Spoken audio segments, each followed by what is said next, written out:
بسم الله الرحمن الرحيم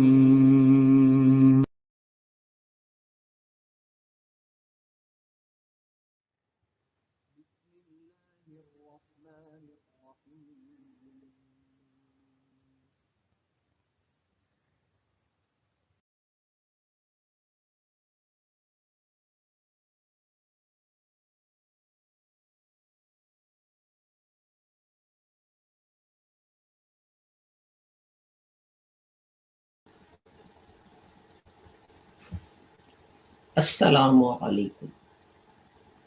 It is Monday, the 4th of July 2022, and in our broadcasts, in our series Reflections on the Holy Quran, this is broadcast number 332. And these days we are discussing the meanings of the words of chapter 2 Al-Baqarah, verse 102. And this is our 13th broadcast in which we are discussing the meanings of the roots used in this verse of the Holy Quran. These broadcasts are brought to you by LASER, Lahore Ahmadiyya School of Education in Religion, which is a branch of the Ahmadiyya Al-Manshat Islam, or also known as the Lahore Ahmadiyya movement. The Ahmadiyya movement was established by Hazrat Mirza Ghulam Ahmad Sahib of Qadian, who taught that although people say that after the Holy Prophet Muhammad, another prophet has or another prophet will come, this cannot be correct, because the Holy Quran says that the Holy Prophet Muhammad was Khatibun Nabiyyin, and the Holy Prophet Sallallahu Alaihi Wasallam explained it by saying, La Nabiyya Ba'di, there is no prophet after me. So now no prophet will come, whether an old one or a new one or whatever. And Ghulam Ahmad said that his claim was that he was a mujaddid in accordance with the hadith, which says reformers will come. And there have been mujaddids before him, and he's one of that series, one of that chain. But he said that his distinction was that the hadith also speaks of a Messiah and Mahdi, and the signs of the coming of the Messiah and Mahdi have been fulfilled in him. Of course, this created a difference of opinion, and people started calling Hazrat Mirza Ghulam Ahmad and Ahmadis kafirs and outside the pale of Islam and so on. Hazrat Mirza Ghulam Ahmad Sahib taught that the Holy Prophet Muhammad had said that if one reciter of the kalima says to another reciter of the kalima that you are not a Muslim, it is the person saying it who is not a Muslim. So people who recite the kalima should not use such words for each other. And Hazrat Mirza Ghulam Ahmad Sahib also taught that people believe that some prophetic revelation has been left out, like ayah rajim from the Holy Quran. And some prophetic revelation that is in the Holy Quran its order has been rescinded, abrogated. And he said this cannot be correct because in the Holy Quran, God says to us that Allah has revealed the Holy Quran and He will protect it. So how can it be that if God is protecting something, that prophetic revelation is missed out from it? Or it has revelation that has been rescinded. And Hazrat Mirza Ghulam Ahmad taught that jihad is a duty of every Muslim. But contrary to what other people say, that jihad means that you take the sword and you run around cutting off the heads of non-Muslims, this is incorrect. Hazrat Mirza Ghulam Ahmad pointed to the hadith of the Holy Prophet Muhammad, who, while returning from fighting, said that the Muslims are returning from the minor jihad to the major jihad. And then the Holy Prophet Muhammad sallallahu alaihi wasallam went on to explain that Jihad Akbar, or the major jihad, is jihad bin nafs, a jihad with your own soul, with your own inner feelings and desires, hatred and enmity and greed and jealousy and what have you.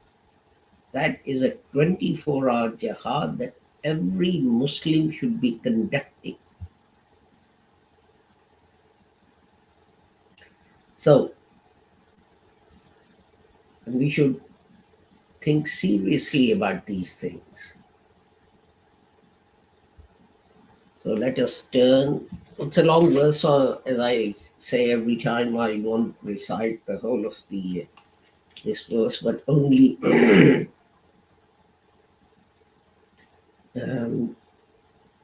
the phrase that we are going to talk about. أعوذ بالله من الشيطان الرجيم بسم الله الرحمن الرحيم وما يعلمان من أحد حتى يقول لا. Oh, sorry. We've already done this.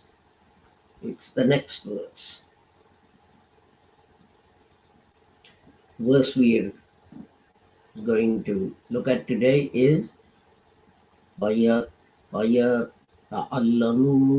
مِنْهُمَا مَا يُفَرِّقُونَ بِهِ بَيْنَ الْمَرْءِ وَزَوْجِهِ. And they learn from these two sources that by which they make a distinction between a man and his wife. So today we're going to look at the first word, فَيَتَعَلَّمُونَ, and minhuma, and ma, and yufarriqun. So let us go to my notes on my computer. So the first word, it has three. First expression, it has three parts. Fa, which means but, and then the middle, which is the verb learn, and then pronoun they. Faya ta'allamuna. So fa means but, يتعلمون يتعلم علم, that means learn, and then Vanu means they. Its triliteral root is Ain, Lam, Meem, and from these three letters we find 14 letters in the Holy Quran, and all of them together appear a total of 854 times in the Holy Quran. 382 times we have the word Alima, and 163 times we have the words Alim, and 73 times Alameen, and 49 times Aqlam, and 41 times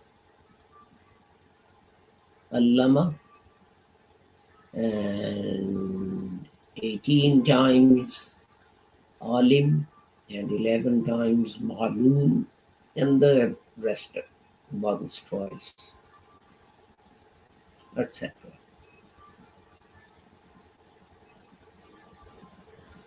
So, if we look at the meaning of the root,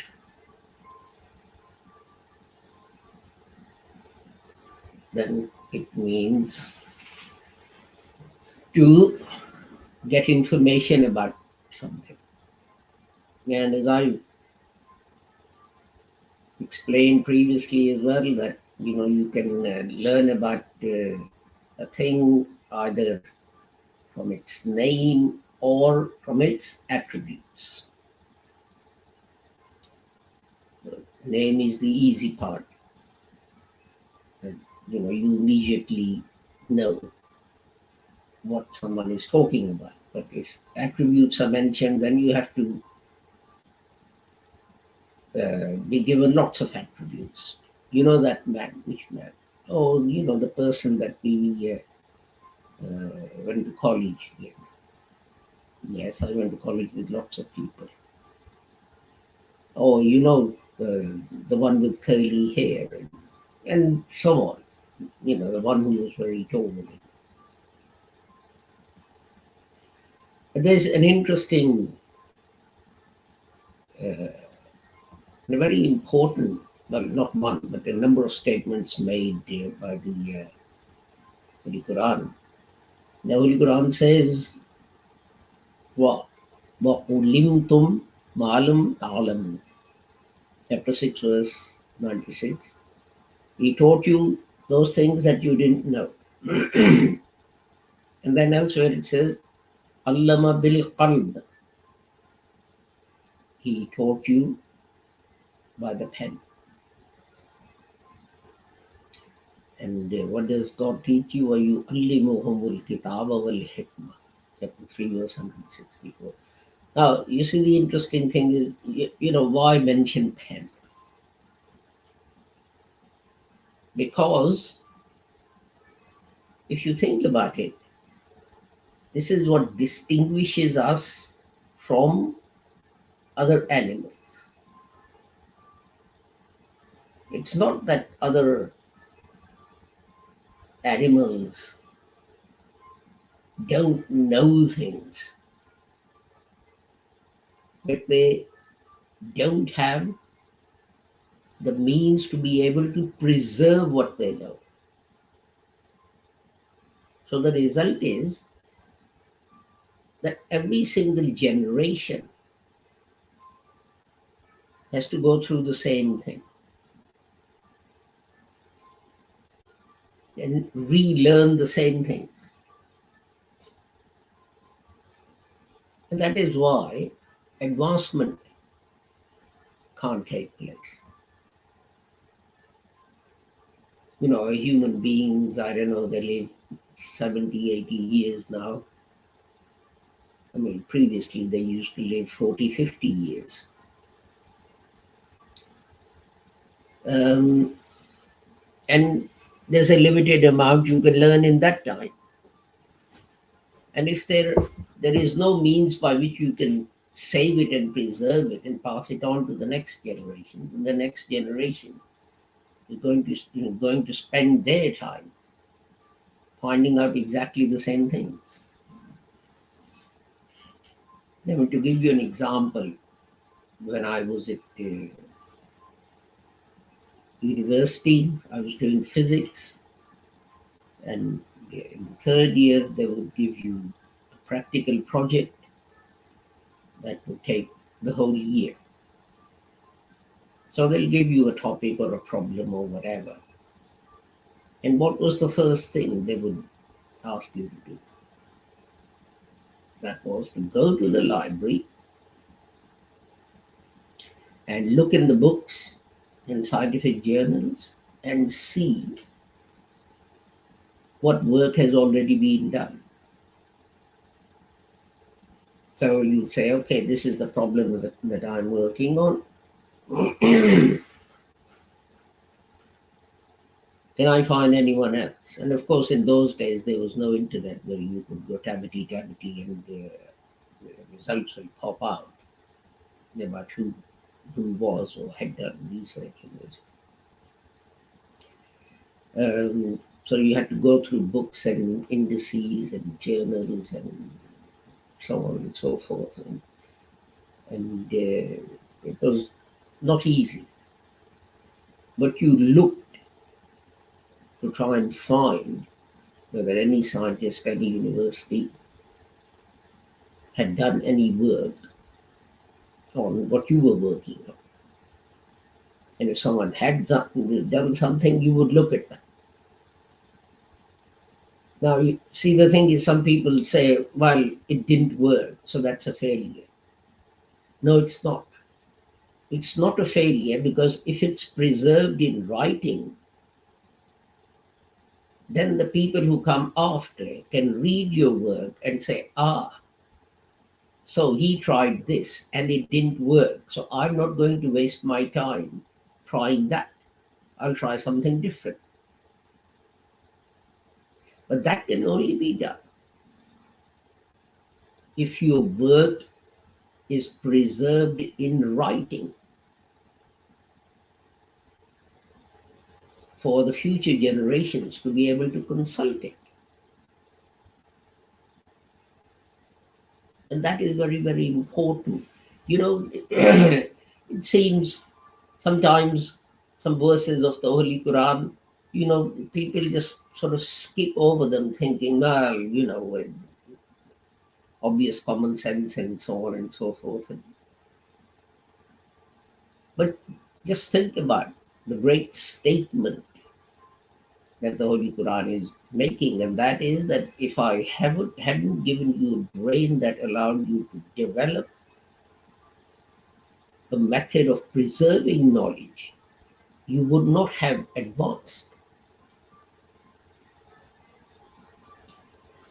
And another interesting thing which people criticize the promised Messiah, Hazrat Mirza Ghulam Ahmad Sahib Rahmatullah Alayh, for saying that God spoke to him and God revealed to him um, the unseen, etc. And that this means that he was claiming to be a prophet and so on and so forth. But Hazrat Sahib himself referred to this verse of the Holy Quran. This is chapter 72, verses 26 and 27. Alimul ghaibi wa la yazhiru ala ghaibihi ahadan illa man irtada mir rasul. Only he, that is Allah, knows the unseen. And he does not reveal it to anyone except a Rasul, a messenger that he chooses. Now, I will now read out what the author of Mufradat says about this. Having quoted this verse and its Urdu translation, he says, in this verse, Allah is pointing out that Allah only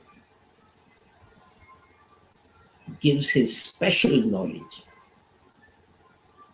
to those who are included in his awliya. Now, awliya, this gentleman who's not an Ahmadi is saying, awliya receive God's revelation. God tells them about unseen. Awliya are not prophets, and that's the whole point. Yes, God speaks to prophets, messengers and prophets, Nabi and Rasul, and tells them, apart from giving them the law and the Sharia, he gives them other information. But here, in Arabic, the word is mir Rasul. But this gentleman says that this verse points to the fact that the Lord only gives his special knowledge, that's knowledge of the unseen, to those people who are among the awliya, friends of God, those who are close to him. So that means that those who are not prophets can also receive revelation.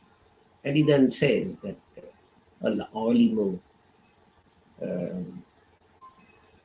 the word with which this verse starts, that's referring to God, etc. So you can see that Hazrat based, say it means, someone from whom nothing is hidden. Like in another place, in the Holy Quran, chapter 69, verse 18, God says, La yakhfa minkum khafiya. There's nothing about you that's hidden from you. But the point I'm making is that Hazrat Sahib was not saying anything different to what non-Ahmadis said. And even now, in books and dictionaries, we find this. Okay, let's carry on. What's the next verse? The next word. Next word minhuma. Well, it's an expression again. Min is the preposition, and huma is the pronoun, and its English translation is from these two. So very simple. Next word is ma, which is really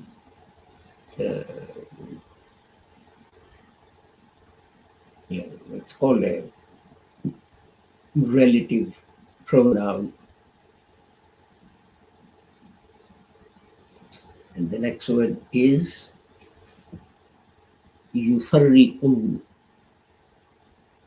and its triliteral root is fa, ra, qaaf. And with these three letters, there are 14 different words that are made, and in total we find them in the Holy Quran 72 times, 33 times as fariq, and then 8 times as tafarraqa, and 5 times as faraq. Oh, sorry, 9 times as farraqu,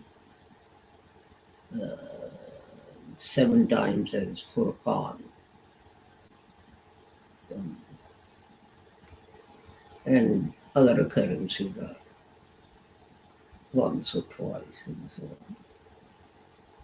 So there are two words which have almost the same meaning,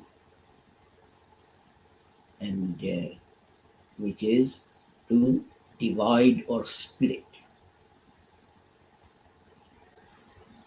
And one is al-farqu, the word we're looking at now, and the other one is wal-falqu.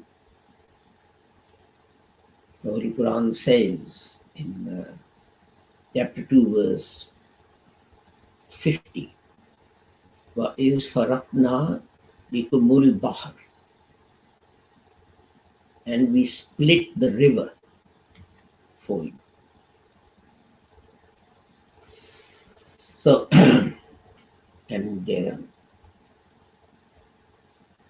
al-firqu, chapter 26, verse 24, it means the part that separates. And from that is derived the word firqatun, chapter 9, used in chapter 9, verse 122, once only. And that means a group of people. But for sunrise, both faraqun and falak, both are used. In chapter 26, verse 63, we have the river was split, and each part was like a mountain. And fariq, as I said, is a group of people who were separated from others. Now, you see, some people think that that means that there is no kind of difference of opinion amongst the Muslims. We must all believe the same thing about everything. But that is not what this word means. Because if there is no difference of opinion, there's not going to be any research. Well, let's say you have a society. Now, let's take an example. But the creation of the universe in science, originally you had something like called the steady state theory. Now, let's not go into what the theory is.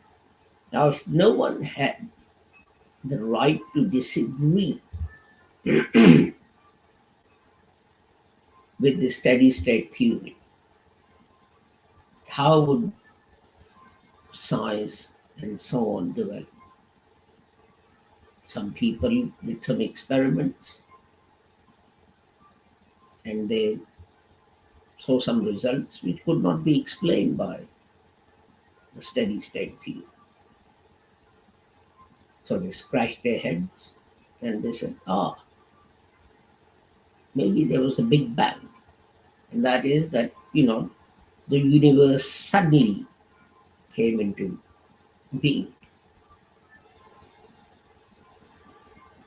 Now, that explained the scientific results that they were getting. But that could only happen if people could disagree. The problem arises when people insist that everyone must believe in their conclusions. I mean, if there was to be no disagreement, then what about, you had Imam Abu Hanifa, he gave one opinion on something, and Imam Malik gave another opinion, and Imam Ahmad gave another opinion.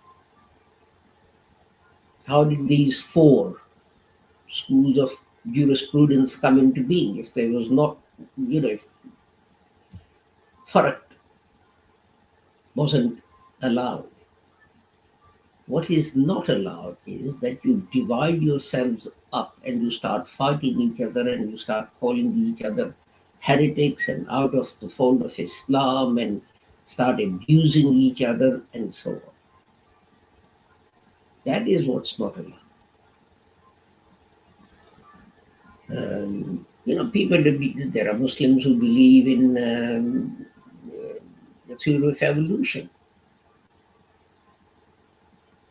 And there are others who start abusing them for believing in the theory of evolution. Why? And they say, well, the Quran says this and the Quran says that. Well, the other party says, well, yes, the Quran also says this and that and so on and so forth. So, it's what Quran forbids is the lack of tolerance, which is ingrained in us to a degree that we cannot tolerate any disagreement, any difference of opinion, nothing. So with that, I take my leave of you with the prayer that whoever you are and wherever you may be, may Allah keep the whole of humanity under His protection and free from harm. Assalamu alaikum, Khuda Hafiz, and goodbye.